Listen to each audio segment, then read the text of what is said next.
which was shared with us by a person who preferred to remain anonymous. They write to us from Querétaro, and this is what they tell us. It's a story that happened a few years back, when they were about 16. At the time, they were in high school at one of the Colegio de Bachiller de Querétaro schools. They lived in La Palma, a small town in the mountains, on top of a hill. Their school was kind of far from where they lived, so they had to take a special transport, one that was basically dedicated to moving specific people. Very early in the morning, too. Because this transport was limited and had to make several trips, they had to catch the first ones that left at 6 a.m. every day. They would walk a couple of kilometers to the place where the transport waited, because it couldn't go all the way to our houses. Otherwise they would lose time and wouldn't arrive on time for classes. They always made that walk with some classmates in the same situation. They had to pass through a stretch of unpaved road that wasn't lit. The path went right through the hillside. On one side, you could see dense vegetation and tall trees continuing along the way. On the other side, the slope of the hill continued with more trees, a typical mountain forest. It was really a place with very little traffic and very silent, especially in the early mornings. Hardly any sounds at all. The wind brushing the tops of the trees, a branch rubbing against another in the canopy, and the occasional bird or insect. Those long mornings were filled with quiet. The only thing that truly broke the silence were their voices as they walked. As usual, on one of those days, they met up with their friends to go to the transport stop. They left at 5:30 a.m. They talked about the usual things: school, the same routine, homework, classes, rumors that spread among students. Nothing out of the ordinary. The only different thing was that two of their friends weren't going with them that day. They didn't know where they were, not even whether they had already left or if they were late.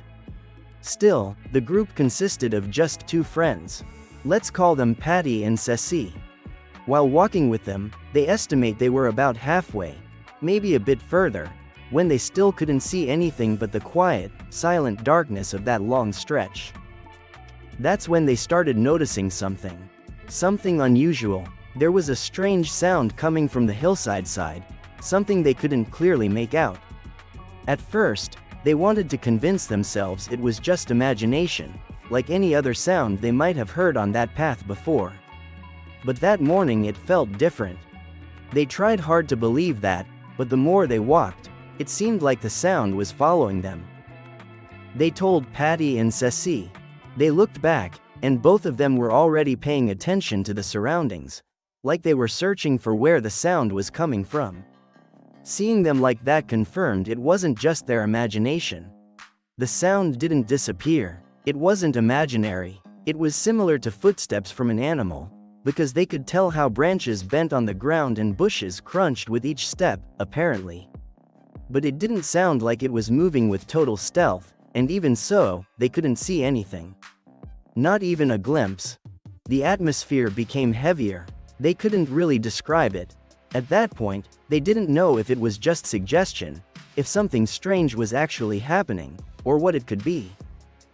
During what genuinely felt like an eternity, it was like they were being watched. It was oppressive, like a gaze that didn't miss a single detail, like it never took a break from following them.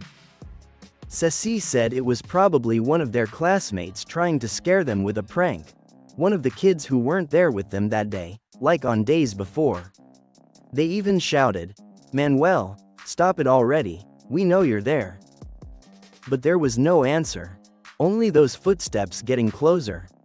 Since there was no laughter or any sign that the prankster had been caught, they started walking faster. Fear was taking over. They kept repeating and shouting that it wasn't funny anymore to keep stopping and following them. Still, there was no response, just those constant steps tracking them through the thick mountain vegetation. And to make it worse, the sun hadn't come up yet. Everything was still dark. It felt like sunrise couldn't be far off, but it was still dark enough to keep everything terrifying. Then suddenly, the noise stopped. Everything went quiet. They felt some relief, just because they weren't hearing anything anymore. But they didn't stop walking. That's when, from between the trees, the branches started moving violently, making so much noise that it grabbed their attention. They turned and saw a shadow, or what looked like a very large shadow. Something very dark they couldn't distinguish.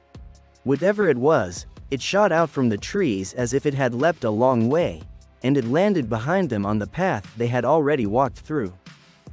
For a moment, it felt like time stood still. They didn't know if it was because of shock, because of what they were seeing, or if something truly impossible was happening in that place. This huge thing, right in front of them, had enormous arms, long, heavy arms. And legs just as large. It was hunched over. It looked animal-like, but at the same time it seemed somewhat human. It stood on two legs. They weren't sure what it really was. The darkness didn't help. They could feel that its gaze was fixed on them, even though they couldn't see eyes or anything like that. It was horrible. They were frozen. They couldn't even move. They couldn't look away, not even to check on their friends. But they knew Patty and Ceci were there too, stuck in place the same way. They couldn't take their eyes off it because they feared that any movement, anything, might change what was happening, and something terrible might occur. Then one of their friends screamed, and that snapped them out of the trance. The first thing their mind told them to do was run as fast as they could, with those uncomfortable school shoes. They felt their breath give out. They were sure they'd trip on the uneven ground, but nothing stopped them. They still weren't safe. They didn't even know if they ever would be. The thing started following them. They couldn't see it clearly enough to know how, and they didn't have the courage to turn around to see. It seemed to be jumping or moving very fast. It appeared to pass between the trees and sometimes across the path. They heard earth and branches moving, everything shifting, but beyond that, it didn't make any other sound. They kept running. They couldn't stop. But something caught them. Ceci tripped. At the exact same moment, Patty and they stopped too, because that's when they realized the creature had Ceci by one leg. They didn't even want to look directly at their friend's feet. They kept their eyes on it, screaming along with them. It was yanking Ceci by the arm, not letting go. Even out of the corner of their eye, they didn't dare to look closer at what it was actually doing. After pulling and pulling, they managed to lift Ceci back up as best they could. Don't ask how. They don't even know how they did it. But they weren't going to stay there and figure anything out. Ceci had lost one of her shoes. They assumed the creature had taken it or gotten distracted by it. They helped her keep running with them. The thing stayed behind, because they soon heard it again, those heavy steps on the ground and through the bushes. They kept running. They ran for a long stretch that genuinely felt endless, like they had never walked it before, like they didn't know when it would end, no matter how familiar the route was. Somehow, they had enough air and stamina to keep going without collapsing. Far ahead, a small light became visible. It was a lamp, one they recognized immediately, the kind installed on posts to light the path. That meant they were almost to where the transport would pass, where there would probably be more people. They didn't know the time, but they wanted to get there as fast as their legs would allow. When they arrived and touched the lamppost's light, the creature stopped several meters away. It never came closer to the light. It only stood there, watching them from the darkness of the trees, still without taking its eyes off them. Meanwhile, they were breathing so hard it felt like the air would run out any second. Yet the thing continued to stare, not making any sound, no breathing, nothing. Maybe, when looking back, it sounds simpler, like it could have just been tired. But at that moment, they truly felt like they might faint, from exhaustion and lack of air. They were so far from recovering after running like they never had in their life. They couldn't even rest their legs, sit down, or find a position to breathe better. Of course, they didn't take their eyes off it. The more they watched it, the more they felt their lungs tightening. They couldn't close their eyes without feeling like it would still somehow watch them. At some point, they lost sight of it. They must have looked the wrong way for a second.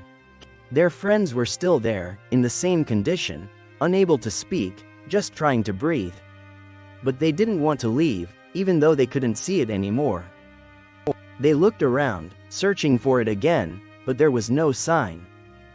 They stayed there for a while under that post, under that light, crying and panicked, terrified it would come back at any moment. They kept their eyes open. They didn't look away for a second. That's how they waited until dawn. After a while, someone approached. It was one of their classmates they had told them about earlier, Manuel. Even then, they still couldn't speak. Not really. He looked at them with confusion first. His face changed from surprise to concern when he noticed everything. Ceci was dirty, her socks were torn, she was missing a shoe, and she was disheveled. He noticed everything. He asked what happened. His expression of happiness at seeing them quickly turned into worry as he asked questions, and they tried to answer. With very little strength left, they tried to explain what had happened.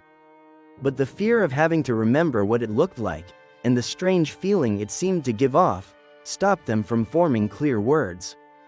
They couldn't articulate properly. Manuel helped them get to where the transport would be. Every day, they took it again. Manuel told everyone what happened. The driver, after hearing them, helped them file a complaint.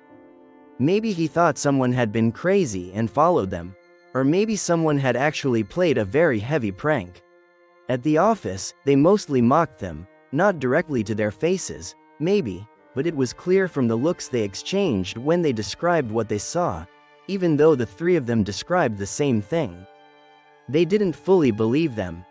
But part of them believed that it shouldn't be taken seriously. If it hadn't happened to them personally, they probably wouldn't have believed it either. Still, they promised to increase vigilance along the route and send patrols occasionally. And at least that worked. The transport started going all the way up to their houses. After some arrangements between everyone involved, only their close ones supported them and believed them. So much so that they even started keeping watch at night. They accompanied them to the bus stop in the mornings, taking turns walking in groups, sometimes even with whatever they could carry. Over time, things calmed down. With time, the anecdote started to fade. Maybe it never happened to anyone else, or at least not that they heard about. But they would never, ever forget that figure. Like they said, they didn't even see its face. But it made the darkness of that morning seem like something bright, like it was visible as if it were a clear color. And even if they couldn't identify any kind of eyes, they knew it was watching them the whole time. It wasn't a person, it didn't move like one. It was, and had been, so real, so intimidating, that they wouldn't wish anything like that on anyone.